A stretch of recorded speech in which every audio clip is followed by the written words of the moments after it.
Hello, my friends. Welcome to day 2 of Mom School, What Your Daughter Wants You to Know. Before I get started, I just want to warn you, we've got lots of people in this house. We've got 2 dogs, so you may hear some talking, laughing, barking, all the things, but I'm sure as moms, you get it. That being said, tomorrow's training, will be at noon instead of 5 p.m. So if you are able to catch it live, make sure you're there at noon. If not, just know that it will be here in the replay in this group indefinitely. So yesterday I talked about your daughter's world and what life is like for her. Today I'm going to be diving into the most common fears that I hear coming up with my clients when we talk one-on-one. And again, this is based on hundreds of hours of conversations with teen girls. These same things come up over and over and over. So I'm going to share them with you. And then tomorrow, I'm going to really dive deep into the things that you can do, the actions you can take to support your daughter and meet her where she is.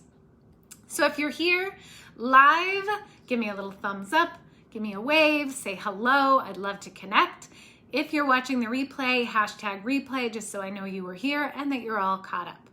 If you did not watch day 1, I highly recommend that you go back to day 1 after this video and make sure that you're caught up on both, because it will be really good information for you to see before day 3 tomorrow. All right, so her fears.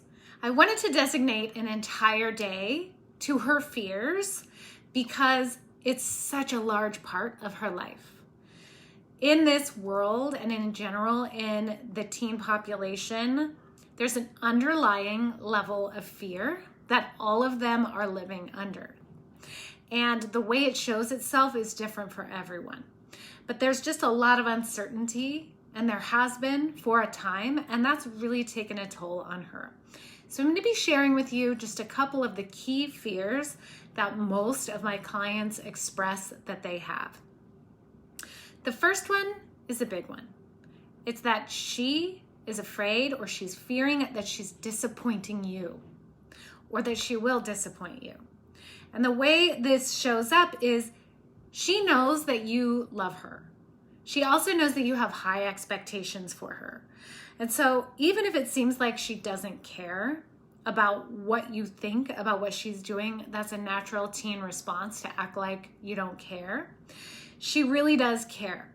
And that is her biggest fear, that she's going to let you down or not live up to your expectations. She knows that you have a high standard for yourself and that you have a high standard for her, but she's constantly worrying that she doesn't have what it takes to do what she thinks you think she should be doing.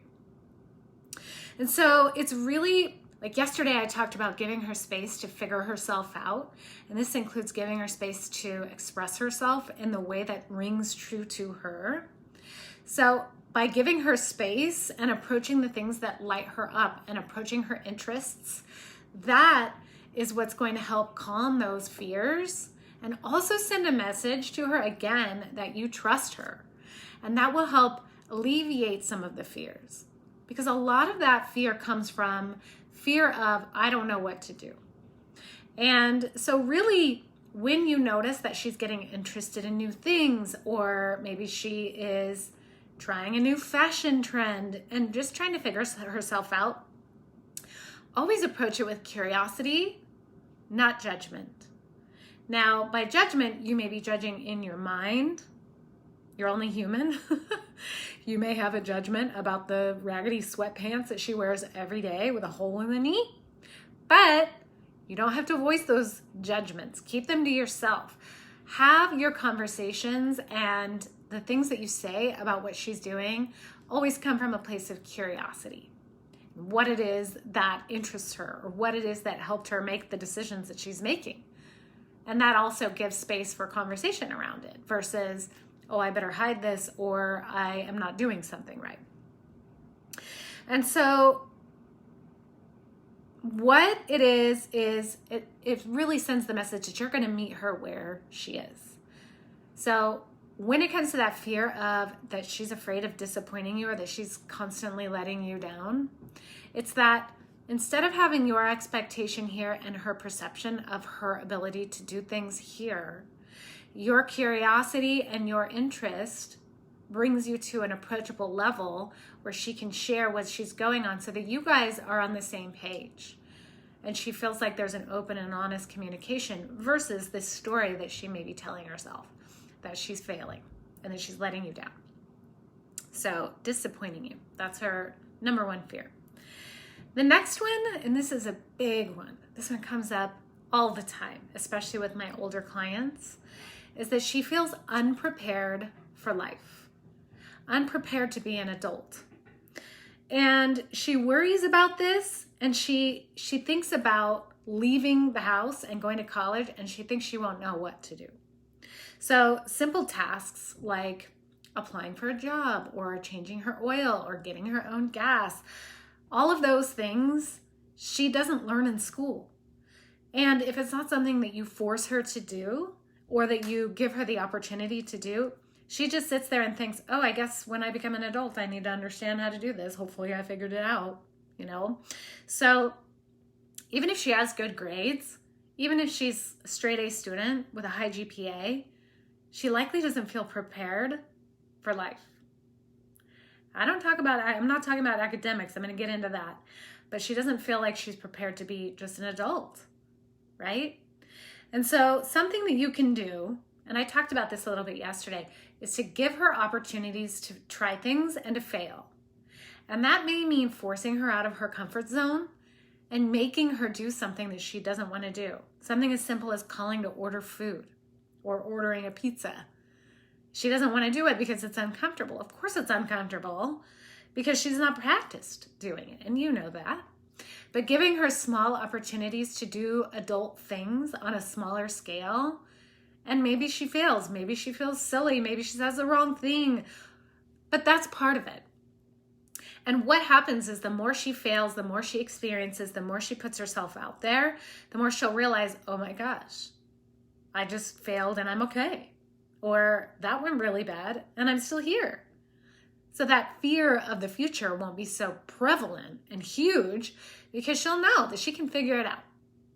She figured things out before, she'll figure things out again. So giving her those small opportunities to fail is crucial, really, in helping her feel prepared to be an adult. Okay, next one. And this is also on the vein of feeling prepared for life, is she doesn't believe school is preparing her for life. Really what school is doing is preparing her how to follow rules, how to listen to people, and how to be quiet, how to check the boxes, finish assignments, turn things in on time. Of course, those are important things, right? It's important to be responsible, but that in and of itself is not going to prepare her for life. So there is something inside of her, and something I see in this generation in general is they're challenging the old paradigm of you go to school, you go to college, right? Then you graduate, you get a job. They're testing that, and they're realizing that that may not be the case for everyone. A lot of people go to college and they don't even pursue what it is they studied because they went to college because they thought they had to. And so really now, what a lot of the teens that I talk to, what's coming up for them is they just want to be happy in life. And part of being happy may not include getting a 4-year degree. For them, maybe what they want to study doesn't require a degree. So really being open to the idea that paradigm of this is the way we do it may not really be the right thing. Questioning it. And if you really truly believe that this school is number one thing, getting A's is the number one thing in a person's life, start looking at your ideas and questioning where that came from for you. And do you truly believe it, or is it just something that was impressed upon you growing up? So again, getting curious, always being curious and open to ideas. So have open and honest conversations with her. Get curious about her world. Ask her, what is it that you want for your life? Why? And just listen. Because so often the teens that I work with, they feel like they're just checking the boxes because it's what their parents tell them to do, or society tells them to do, or their friends have told them that life is supposed to be like, but that may not be the case. So always have open and honest communications with her about what it is that she wants in her life. And maybe it's not what you want for her, but that's okay. What you want for her, what we all want for our girls, is for them to be happy. So explore that with her. What makes her happy? And in that case, that will help alleviate that fear that school's not preparing her for life. She'll be able to approach it as, this is a part of my life. This is not my whole life. Okay. So, next one, the last one, is that she feels like no one understands her.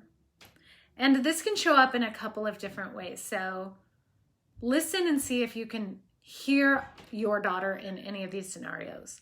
One is she is the perfect student. She gets good grades. She takes all AP classes.